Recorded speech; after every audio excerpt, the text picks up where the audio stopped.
अपने भक्तों के भक्त का उद्धार करने तो भगवान ने मगर का उद्धार किया और उसके बाद हाथी का उद्धार किया। नमः पार्वती पतये हरे हरे महादेव शंभो। अब बोले कि भागवत सभी ग्रंथों का सार है। बोले कि कृष्ण से पहले कौन आए थे? द्वापर से पहले राम जी आए थे।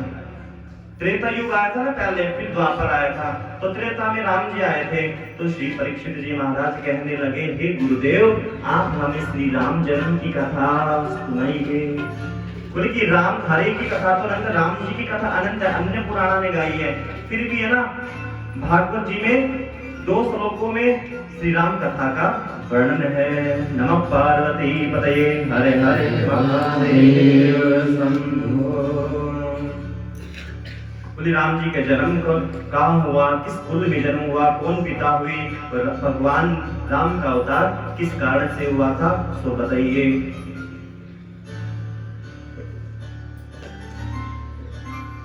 श्री सीतारामचंद्र भगवान की राम रामेति रामेति रमे रामे मनोरमे सहस्रनाम तत्तुल्यं राम नाम वरानने। भक्तवत्सल भगवान की जय हो। जय जय श्री राधे श्याम।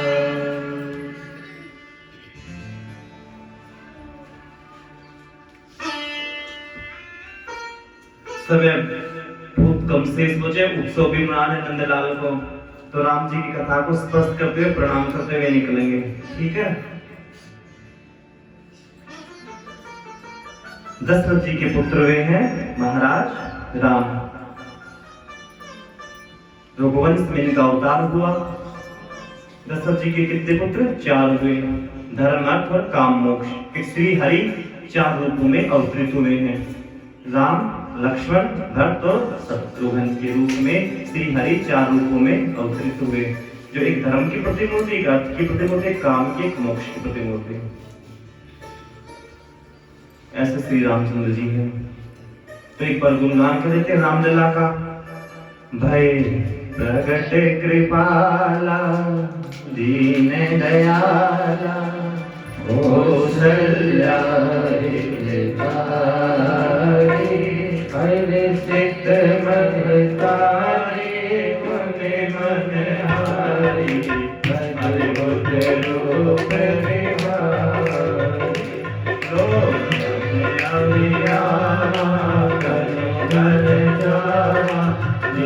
आयुध पुजारी भूषण बलवाना नयन विचारा शोभा तेजु करारी। जय कर जोरी स्तुति तोरी तेरी करो अनंता माया गुण ज्ञाना तीर लपाना वेद पुराण बनता करुणा तुझ सागर सब गुण आगर तेरा वैकुंठ बनता तो अमृत लागे जन अनुरागे भयो प्रगट श्रीकरता ब्रह्मांड निकाया निर्मित माया लोक लोक सती वेद करे मन वेदो वासी है उपरासी उन्नत धीर मत तेरे नरने उपजाय ज्ञाना प्रभु मुझे गाना अनेक बहुत निहित जय कहे कथा सुहाई माग को जाए जय जयकार दुख में माता गुनि गोरी सोमत डोरी अनहोता रूपा की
निज इच्छा निर्मित तनु माया गुण गोपाल।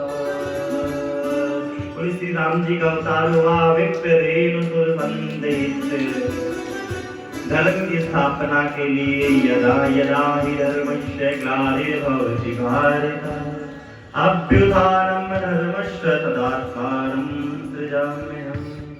परित्राणाय साधूनां विनाशाय च दुष्कृतां धर्म संस्थापनार्थाय संभवामि युगे युगे। भगवान राम जी बाल लीलाएं की, बाल लीलाएं करने के बाद वन की ओर पधारे। वन में जाकर के यज्ञों की रक्षा की, ब्राह्मणों की रक्षा की, ऋषियों की रक्षा की और विभीषण का उद्धार किया। सुग्रीव पर, बाली पर, सब पर कृपा की, अहिल्या पर कृपा की और आगे बढ़ते बढ़ते श्री राम जी ने सबसे ज्यादा क्या की? पिता के वचनों की रक्षा की। बोले कि राम जी अपने लिए वन नहीं गए, बोले कि पिता के वचन थे और भक्तों की इच्छा के लिए वन गए थे। बोले कि सबरी है ना, राम जी का जन्म भी नहीं हुआ था तब से सबरी बात नहीं आ रही थी राम जी आएंगे। बोले राम जी का जन्म नहीं, दशरथ जी भी नहीं आए थे, रघुवंश में आज इत्यादि भी जन्म नहीं, तब से सबरी बात नहीं आ रही। बोले सबरी के लिए राम जी बने गए थे। बाकी भी हरिलाल की जय। राम जी का विवाह हुआ मां जानकी जी के साथ। वन की ओर गए, हरण हुआ, रावण पर कृपा की, विभीषण पर कृपा की और सबको परम धाम की प्राप्ति करवाई। आदो राम तपोवनादिगमनं हत्वा मृगं कांचनं विदैहि हरणं जटायु मरणं सुग्रीव संभाषणम्।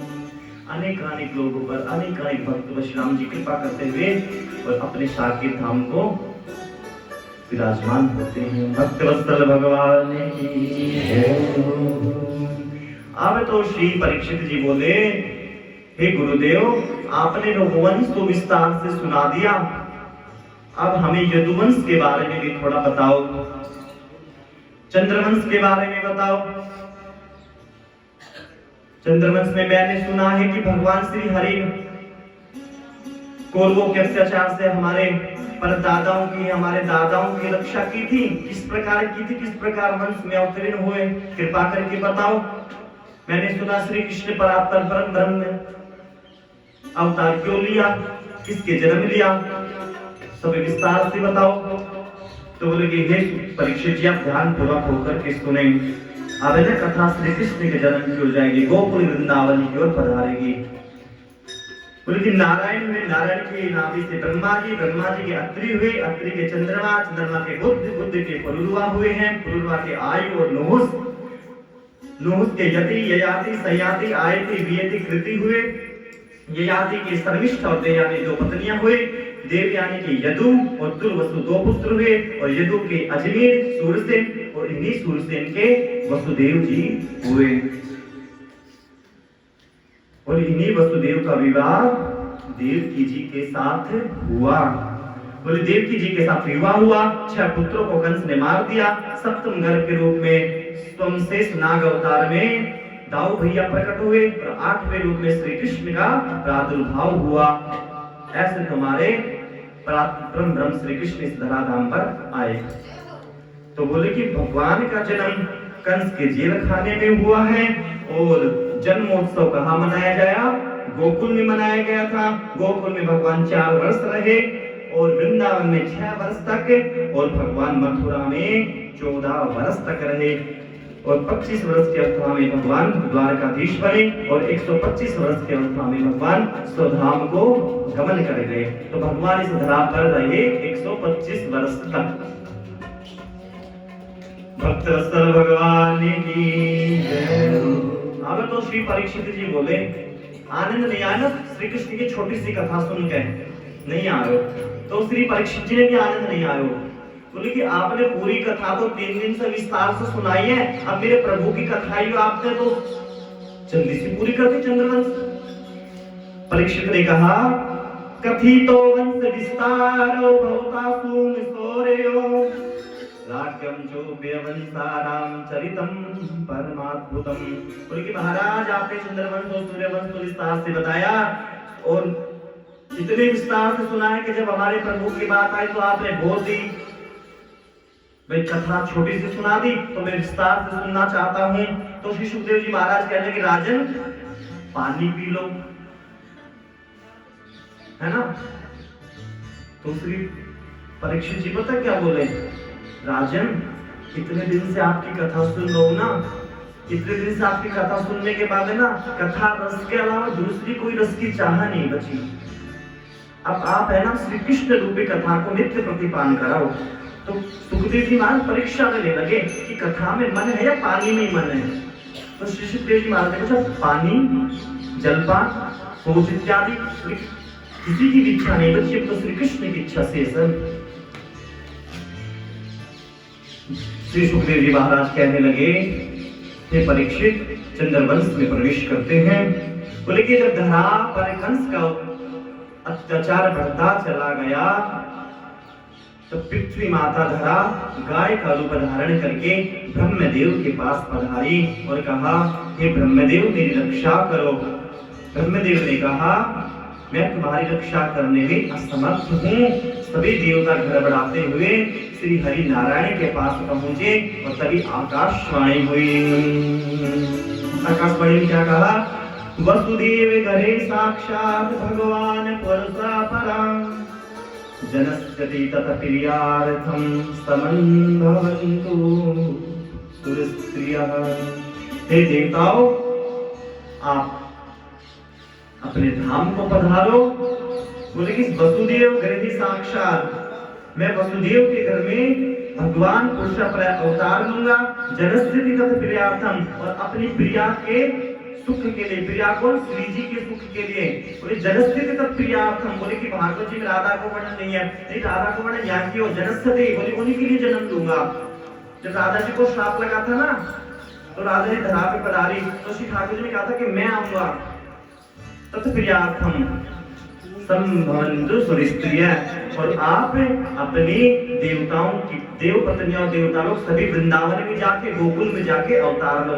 तो जो ब्रिजवासी थे ना, साक्षात देवता लोग उतरे थे धराधाम पे। बोले जब मोदी आवे ना, तो मोदी से पहले ना उसकी टीम पूछ ले, वहां पे काफी लोग पूछ जा मोदी आत्मा है। तो उसी प्रकार से पता श्री हरि आने वाले हैं, तो सूर्य स्त्री है। तो देवता और देवताओं की पत्नी वृंदावन में जाकर के अवतार ले लिया। बोले कुछ लोग बचे थे, कुछ देवता लोग रह गए। बोले कि हमें भी अवतार लेना, श्री ठाकुर जी आने वाले हैं। तो बोले कि कौन सा अवतार लिया, ब्रिज का कर्ण। बोले हम तो वृंदावन का ब्रिज का ना ब्रज कर्ण भी बनने को तैयार है। तो वृंदावन की ब्रजरानी बड़ी, वृंदावन की ब्रजरानी बड़ी पवित्र। बोले कि ठाकुर जी नित्य प्रति विचरण करेंगे, यहाँ पे घुटवन चलेंगे, तो हम तो इसकी रज बनने भी तैयार है। तो कुछ देवता लोग रज के कर्ण बने, कुछ वस्त्र बने, लता पता बने, कुछ सभी देवताओं ने अनेक अनेक रूपों में ब्रजमंडल में अवतार लिया। बोले कौन आने वाला है, मोदी नहीं, साक्षात परात्पर परम ब्रह्म श्री कृष्ण वृंदावन में अवतार लेने वाले।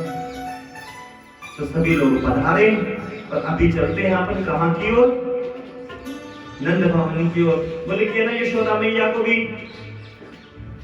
वहां पे पीड़ा होने लगी। किस चीज की, प्रसव पीड़ा। आकाशवाणी ने कहा था कि तुम जाओ और जाकर के वृंदावन में जन्म लो।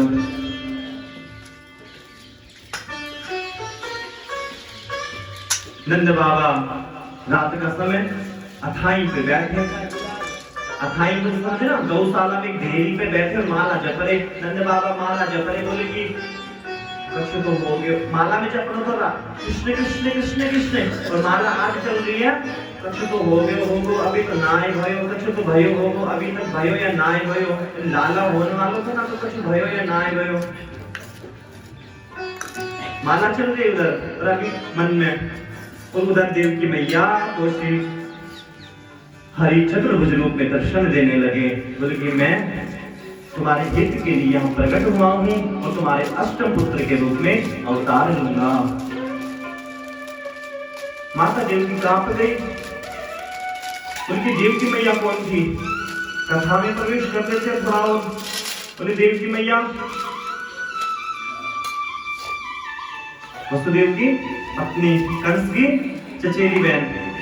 तो कंस ने ना सोची कि मैं अपना ना राज सिंहासन हड़प लूं। पिता को उतारा, उग्रसेन को कारागार में डाला और कारागार में डालने के बाद हठ से जिद से सत्ता के ऊपर विराजमान हुआ। और अब है ना जो सब अधर्मियों को वो ना आसपास का ना लोग अपनी जय घोष करवाना चाहो तो उसने अपनी चचेरी बहन को विवाह वसुदेव के साथ कर दो कि हाँ मेरी बाबा होगी, मैंने धर्म को कार्य किया, मैंने कहना विवाह क्यों कन्या को। तो आकाशवाणी हुई, कंस ने इतना अच्छा इतना विवाह देवकी का किया कि बोले कि मैं खुद अपने हाथों से रथ ढांक कर देवकी को ससुराल तक छोड़ के आऊंगा। वसुदेव जी रथ पर सवार हुए, विदाई का समय हुआ और घड़ी आ ली, आंसू कंस बहाने लगा। बोले मगरमच्छ का आंसू कंस बहाने लगा, हाय मेरी बहन, हाय मेरी बहन। और आकाशवाणी हुई, अस्यास्त्वामष्टमो गर्भो हंसाया वसुदेव खुदा। आकाशवाणी इतनी जोर से हुई कि हे कंस, जिस बहन का तूने विवाह किया है उसी बहन का, उसी देवकी का 8वां पुत्र तेरा काल बनेगा। कंस गड़बड़ाया, खड़क निकाली और मैं आज देवकी का वध कर दूंगा। वसुदेव चरणों में गिर गए, बोले कि स्त्री हत्या का पाप लगेगा, मैं वचन देता हूँ आप देवकी को छोड़ दो और मैं वचन देता हूँ मैं अपने सभी पुत्रों को आपको लाकर के दूंगा और आप उनका वध कर देना, इससे देवकी के प्राणों की रक्षा होगी। कंस ने विचार किया और देवकी के प्राणों को मोक्ष प्रदान किया। समय बीता, समय बीतने के बाद देवकी मैया ने 6 पुत्रों को जन्म दिया। 7वां पुत्र माता रोहिणी के गर्भ से रूपांतरित किया, देवकी से रोहिणी की ओर रूपांतरित किया। 7वां को वहां पहुंचा तो वहां रोहिणी मैया के बलराम प्रकट हुए। एक बलराम भगवान हुए और 8वें अवतार के रूप में साक्षात श्री कृष्ण प्रकट हुए देवकी मैया के। बाल कृष्ण लाल की जय हो, जय जय श्री राम।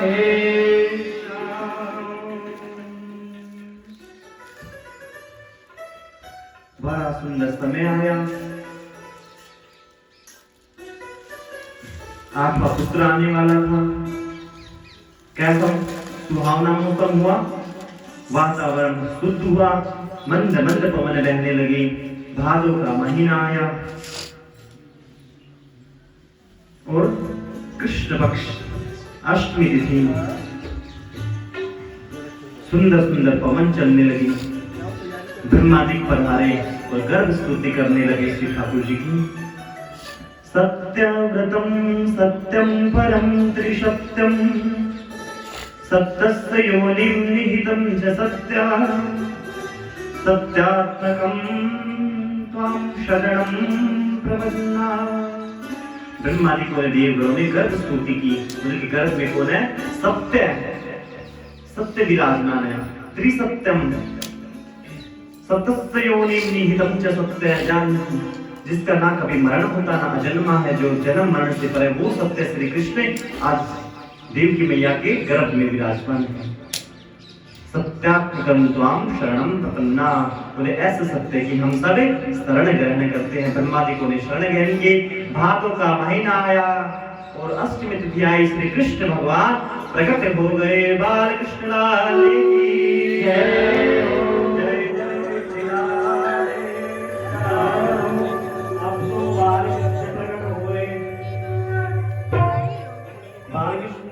श्री हरि ने छोटा सा रूप धारण किया, नन्हा सा बालक के रूप में, और वसुदेव से कहा कि आप मेरे को ले जाकर के गोकुल में छोड़ाओ।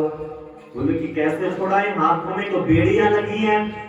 बोले कि बेड़ियां हाथों में तभी तक है जब तक श्री हरि नहीं आए। बोले कि जब श्री हरि आ गए तो सब माया के बंधन खुल जाते हैं।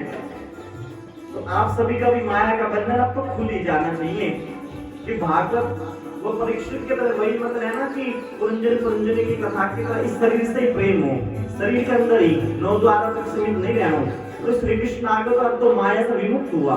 तो बस श्री कृष्ण ने कहा कि आप है ना मेरे को सर पर धारण करो। बोले कि सर पे धारण क्यों करें?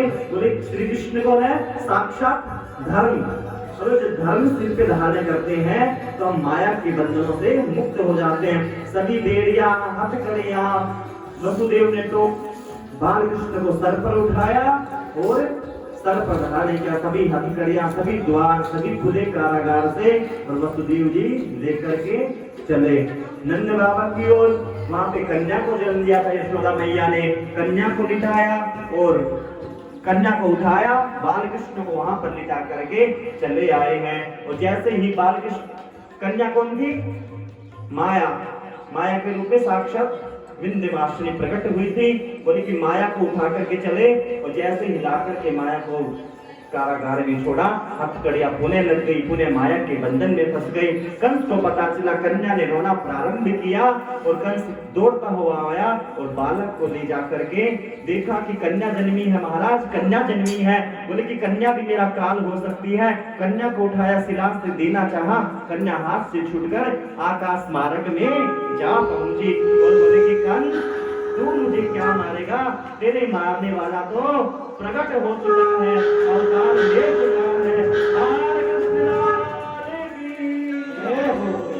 अब तो वसुदेव नंद बाबा को पता चला, भेजा तो नंदा बुआ को जाओ, नंद बाबा को सूचना पहुंचाओ कि क्या भयो है।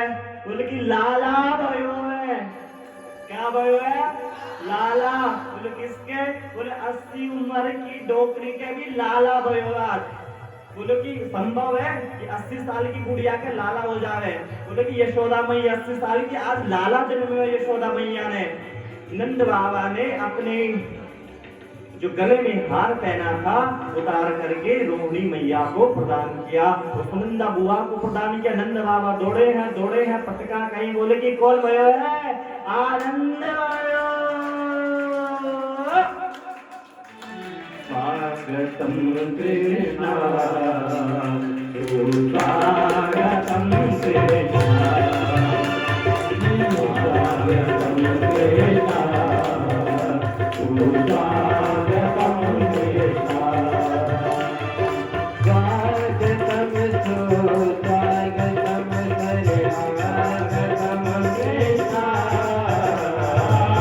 स्वागतम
यजमान पधारेंगे तो सभी यजमान तो सभी श्रोतागण भाव से ठाकुर जी का पूजन करेंगे, मानसिक पूजन करेंगे। मुख्य यजमान से ठाकुर जी का पूजन करेंगे, तिलक करेंगे, माला पहनेंगे। लाला तो रोई रोई रहे है, अरे लाला रोए ना तो चलेंगे, लाला रोए आवते देखो तो अचक चढ़ आई यमुना, चढ़ आई यमुना, अचक चढ़ आई यमुना, चढ़ आई यमुना, अचक चढ़ आई यमुना। आवत देखो, आवत देखो तो